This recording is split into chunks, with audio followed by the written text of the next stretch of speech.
जैसे दूल्हा दुल्हन के घर जाता है तो दूल्हा पूजता है, ऐसे ही दुल्हन जब दूल्हा के घर आए तो दुल्हन भी पूजनी चाहिए। पहले पूजती थी दुल्हन भी, दूल्हा पूजता था, दुल्हन भी पूजती थी पहले। अब ये परंपरा थोड़ी कम हो गई है। क्यों कम हो गई? आगे का तो आप जानते ही होंगे कम क्यों हो गई। शादी करके दुल्हन घर आए उससे पहले ही दूल्हा की देहरी उखाड़ दी उसने। 1,00,000 बार आ चुकी है, सगाई हुई है जब से। शाम को दूल्हा के घर, दोपहर को दूल्हा के घर, सुबह दूल्हा के घर, रात के 11 बजे दूल्हा के घर, 3 घंटे अपने घर जाती है बस। अब फिर काय के लिए पूजा होगी इसकी? पूरा देहरी उखाड़ दी है, चौकट घिस गई लकड़ी की दुल्हन के पैरन से। हाँ, पहले ऐसा था नहीं, इसीलिए पूजा होती थी। हाँ, अच्छा पूजा होगी कहां से? खुद ही चाय बना के पी रही है दूल्हा के घर में, और शादी अगले महीना।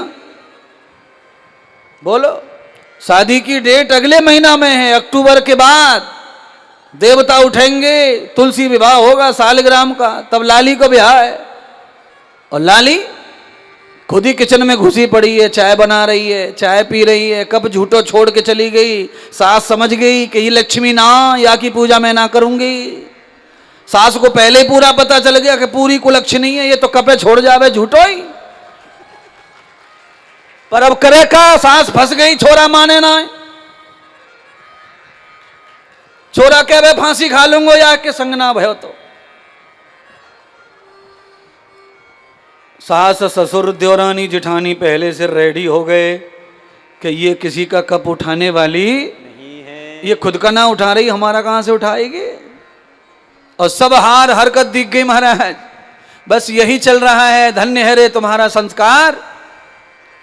इसीलिए एक बार भूपेंद्र शर्मा जी के लिए ताली बजाइए कि ये कथा करके वो कुछ बदलना चाहते, नोएडा में कुछ हो जाए तो हो जाए परिवर्तन। कुछ लड़कियां ऐसी शादी करके जाएं जिनको पूजा जाए, जो देहरी की धूल ना उखाड़े दूल्हा की। है, कई लड़कियों ने तो टायर बदलवा दिए मोटरसाइकिल को, इतने चक्कर लगवाए दिल्ली के नोएडा के ससुरो टायर घिस गो। नए टायर डलवाए छोलाने स्प्लेंडर में। घर वाले पूछ रहे बेटा अभी पिछली साल तो गाड़ी खरीदी, इतनी जल्दी कैसे घिसे? तो कहाँ करे, वो नहर पे घूम घूम के सुसरे दे पंचर। क्योंकि फिर आप समझ ही गए होंगे आगे का मैं क्या बताऊं।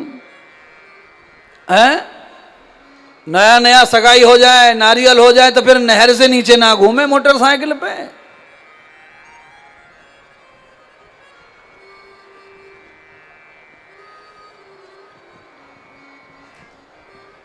दरअसल में मैं यूं इसलिए देख रहा कि मुझे दिख नहीं रहा तुम्हारा चेहरा, ये लाइट पड़ रही मेरी आंखिन पे।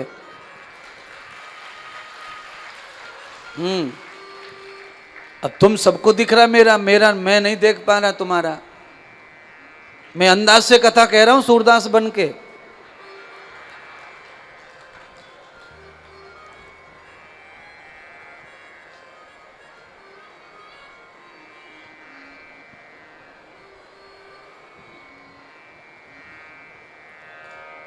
सती माता को अपने पिछले जन्म के समस्त संस्कार याद आ गए। जैसे कैलाश पे आई, भगवान शिवजी ने अभिनंदन वंदन किया और सुंदर आसन डाल के माता पार्वती को स्थान दिया। पार्वती जी को पहले बैठने के लिए कहा, जल पीने के लिए कहा। ये अतिथि भव, पार्वती अतिथि है और इस कैलाश की जननी है, कैलाश को सुंदर बनाने आई हैं, इसलिए उनका स्वागत हो रहा है, सम्मान बरसा जा रहा है। देवताओं की पत्नियां विमानों में चढ़ गईं, ऊपर आकाश में चली गईं और वहां से फूल बरसा रही हैं माता पार्वती के आगमन पर। मैं तो आप सबको यही प्रार्थना करूंगा कि ऐसी सुकन्या से विवाह करो कि जो ब्याह करके आवे तो पूरा मोहल्ला फूल बरसाने का मन करे उसके ऊपर, और सब हैरान रहें देखने के लिए दुल्हन को। आपको पता होना चाहिए, पुराने जमाने में बहू को देखने के लिए गांव पागल हो जाता था, गांव पूरा गांव, और पैसा दे दे के और देखे, फ्री में ना मिले ही बहू है। देखो ये अम्मा बैठी है कारी सी, शादी करके आई होगी तो यानी बड़े रुपया कमाए होंगे, घूंघट उगाड़ हुए के 500 लूंगी, लाओ 500 नहीं चलते होंगे उस जमाने में। अम्मा बूढ़ी है गई है तो वह जमाने में 1.25 रुपया अठन्नी चलती होंगी, और कहाँ चांदी के चलते होंगे, चांदी के। अंगूठी ले बहू, एक अंगूठी, मुंह दिखाई अंगूठी, मुंह दिखाई फलाना, मुंह दिखाई ढिकाना। और अब यह है कि ये फ्लैट ले ले और हमसे पीछा छुड़ा, हम ना तेरा देखना चाहे, पिछवाड़े से अगर कोई चेहरा न पीठ, तू जा यहां से, ये फ्लैट ले, हमें रोड पे डाल दे पर तेरा मुंह उधर ले जा। रोड पे रहना पसंद है पर ये हाल हो रहा है महाराज। और पहले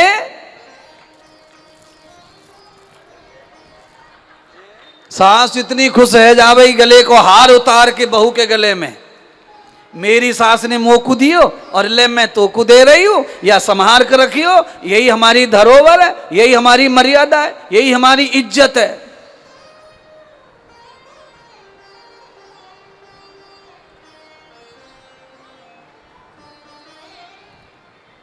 आज का तो बताने की जरूरत नहीं है, घर घर की कहानी सबको पता है, क्या हो रहा है क्या नहीं हो रहा है। पुरानी बातें जो भूल गए वो मैं बता रहा हूं, नई बातें जो चल रही हैं उनको बताने की जरूरत नहीं है। वो तो सब आपके घर में है ही, सब वही तो हैं। ये खाली दिखाने को लंबरदार बने बैठे सब, पर सब घर में वही हाल हो रहा है। बेटी जिद कर रही है, बेटा जिद कर रहा है, मैं तो उसी से ही करूंगा शादी, मैं तो उसके बगैर मैं तो जिंदा नहीं रहूंगी, मैं तो मर जाऊंगी। बताओ, माँ के बगैर जिंदा रह लूंगी, पापा के बगैर जिंदा रह लूंगी, 24 साल से लगातार राखी बंधवा रहो, 1100 रुपया थाली में डाल रहो, भैया बढ़ो, वहां के बगैर जिंदा रह लूंगी। पर ग्रेटर नोएडा में सेक्टर नंबर 27 में नयो मिल गो छोरा, वहां के बगैर जिंदा ना रहेगी। बताओ, भैया के बगैर रह ले, मैया के बगैर रह ले, चैया के बगैर रह ले, मामा तीन तीन है, एक थानेदार एक कैप्टन, उनके बगैर भी रह लूंगी। पर कॉलेज के गेट पे जो मिल गया है उसके बगैर जिंदा रहने वाली नहीं है ना, न भैया न मैया, कोई ना चाहिए।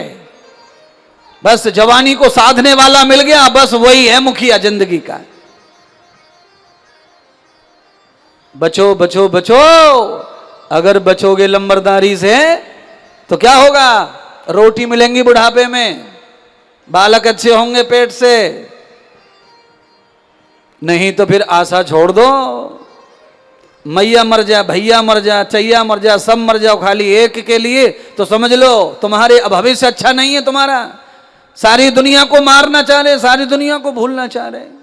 ये तो मुझे मालूम है कि हमारी बेटियां हमारी बहनें इतनी बलवान हैं, इतनी त्यागी तपस्वी हैं कि वो पति के लिए सारा संसार छोड़ के चली जाती है, पर वो माता पिता की आज्ञा और परंपरा और रीति रिवाज से जाती है, सारी दुनिया का त्याग करती है। पर ऐसे नहीं, माँ रो रही है, बेटी बर्बाद हो जाएंगे, बेटी हमारी इज्जत का क्या होगा, बेटी लौट आ बेटी। बेटी कह रही है नहीं, 5वां गियर लग गो कार में, चंडीगढ़ रुक गई गाड़ी, ना रुक रही नोएडा में। समस्या इतनी बड़ी है समाज में। माँ बिलखती रह गई, रोती रह गई, पिता जो है मुंह नहीं दिखा रहा, दरवाजा बंद करके बैठ गया, जहर की बोतल लेके बैठा है, पर बेटी को कोई फर्क नहीं पड़ता। वीडियो में सीसी दिखा रहे हैं, देख हम ले आए, देख हम ले आए। बेटी में पसीना ना छूट रहा, पिघल ना रही।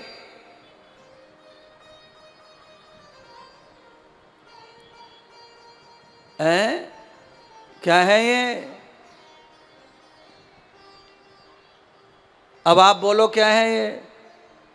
लोग कहते हैं प्यार अंधा होता है। हाँ, लोग कहते हैं ऐसा, पर प्यार अंधा नहीं होता है। प्यार में करोड़ों आंखें होती हैं। प्यार अंधा नहीं होता। अगर प्यार अंधा होता तो फिर गोपियों को कृष्ण से नहीं हो सकता था कभी भी। प्यार अंधा होता तो राधा को श्याम से हो ही नहीं सकता था। अनन्यो न दर्शनम प्रियाम भूयस्य जाता न तरपुरो यावतम कृष्णार भूय देवी यतनत सखी भव। ये अंधा प्यार नहीं है। त्रिलोकीनाथ दिख रहे हैं कण कण में, उनकी महिमा समझ में आ रही है। प्यार तो वही अंधा नहीं है, प्यार तो प्यार ही होता है। हाँ, अंधा क्या होता है? जिसमें ऊंच नीच भी कुछ नहीं दिखता, काम अंधा होता है। उसको प्यार का नाम दे दिया गया है। काम अंधा ही होता है, काम को आंख नहीं होती है। आदमी जब कामी हो जाता है तो उसे कुछ नहीं दिखाई देता, चाहे जितनी भी प्रलय आ जाए।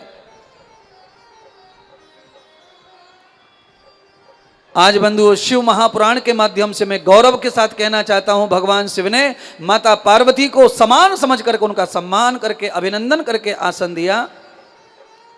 देवताओं ने पुष्प वृष्टि की। माता पार्वती अपने जीवन के अनंत अनंत जन्मों को स्मरण कर रही हैं शंकर भगवान के समक्ष आकर। और आप सब समझ लें, जब भी हम किसी महापुरुष के पास आते हैं, भगवान के पास आते हैं, तो हमारे पिछले जन्मों के समस्त कर्म याद आने लगते हैं हमको। हमारी स्मरण शक्ति जो है बढ़ जाती है, जाग जाती है। पिछले जन्मों की यादें आने लगती हैं। माता पार्वती को पिछले जन्म की याद आई। पिछला जन्म मेरा सती का, और सती के जन्म में मैंने भजन नहीं किया, गुरु नहीं किया, शिवजी की आज्ञा का उल्लंघन किया, शिवजी के कहने से मैंने राम को अपना इष्ट नहीं माना,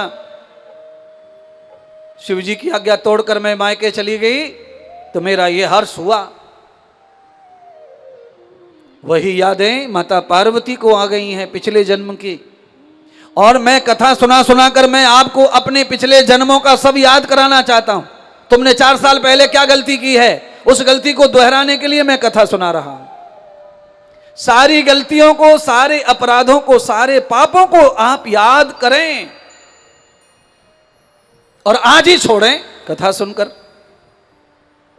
इसीलिए कथा सुनाई जाती है और इसीलिए कथा का रात दिन प्रचार हो रहा है। कथा बढ़ती जा रही है, कथा होती जा रही है, आयोजन बढ़ते जा रहे हैं। क्यों? ये अमृत का काम कर रही है, औषधि का काम कर रही है। लोगों को ये आराम देती है, लोगों को चैन देती है, लोगों को शांति देती है। इसीलिए लाखों लोग कर रहे हैं कथा, यजमान बन रहे हैं, कथा होती चली जा रही है। जितनी बेचैनी बढ़ रही है उतना चैन मिलता है इससे, अशांति बढ़ रही है उससे शांति मिलती है। अरे 2 घड़ी बैठकर भगवान का चिंतन कर पाते हैं, भगवान का स्मरण कर पाते हैं, भगवान का श्रवण कर पाते हैं, भगवान को सुन पाते हैं, भगवान को देख पाते हैं और थोड़ी देर हंस पाते हैं, बोल पाते हैं। घर पे जाएंगे हंसी खत्म, घर पे जाएंगे हंसी खत्म। एक छोटे से बालक को भी हंसाना पड़े तो कितना गुदगुदाना पड़ता है? उसके साथ खेलना पड़ता है, उसे फेंकना पड़ता है, कुदकाना पड़ता है, गाल मरोड़ने पड़ते हैं, बगल में उंगली करनी पड़ती है, ठोड़ी पकड़नी पड़ती है, हंस जाओ हंस जाओ। हंसाने के लिए कितना मनाना पड़ता है, तब जाके हंसता है। और कथा में कितनी बार हंस गए आप, कितनी बार खिलखिला के खिलखिला के। क्यों?